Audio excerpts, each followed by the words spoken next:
নেইমারের ইনজুরির সময় ব্রাজিলের মাঠ সামলানোর বড় দায়িত্ব ছিল তার কাঁধে। তবে এখন ফুটবল ক্যারিয়ারের সবচেয়ে বড় সংকটে আছেন লুকাস পাকেতা।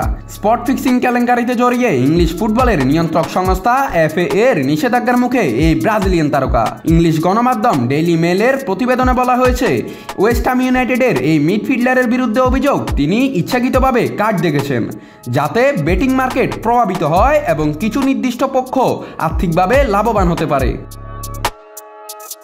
2022 সালের 12 নভেম্বর লেস্টার সিটি, 2023 সালের 12 মার্চ অ্যাস্টন ভিলা, 21 মে লিডস ইউনাইটেড এবং 12 আগস্ট বোর্নমাউথের বিপক্ষের ম্যাচে এমন কাণ্ড ঘটিয়েছেন পাকেতা। ইংলিশ ফুটবলের আইন অনুযায়ী প্লেয়ারদের যে কোনো ফুটবল সম্পর্কিত বাজিতে অংশগ্রহণ সম্পূর্ণ নিষিদ্ধ। তবে FA এর অভিযোগ পাকেতা এসব নিয়ম ভেঙেছেন এবং এর ফলে তার ক্যারিয়ার এখন হুমকির মুখে। ওয়েস্ট হ্যাম ক্লাবের কর্মকর্তারা বলছেন, এই অভিযোগ প্রমাণিত হলে পাকেতার ফুটবল ক্যারিয়ার শেষ হয়ে যেতে পারে। এমনকি মাত্র 51% সম্ভাবনার ভিত্তিতেও তার বিরুদ্ধে শাস্তি আসতে পারে। 2023 সালের আগস্টে জানা যায়, রিয়াল বেটিস ও ওয়েস্ট হ্যামের এক স্পন্সরের মাধ্যমে পাকেতার জড়িত থাকার অভিযোগ পাওয়া গেছে। চলতি সপ্তাহে মামলার শুনানি শেষ হবে। এখন দেখার বিষয় পাকেতার ভাগ্যে কি অপেক্ষা করছে।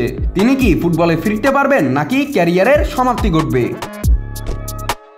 নাত রাহুল, নিউজ না স্পোর্টস।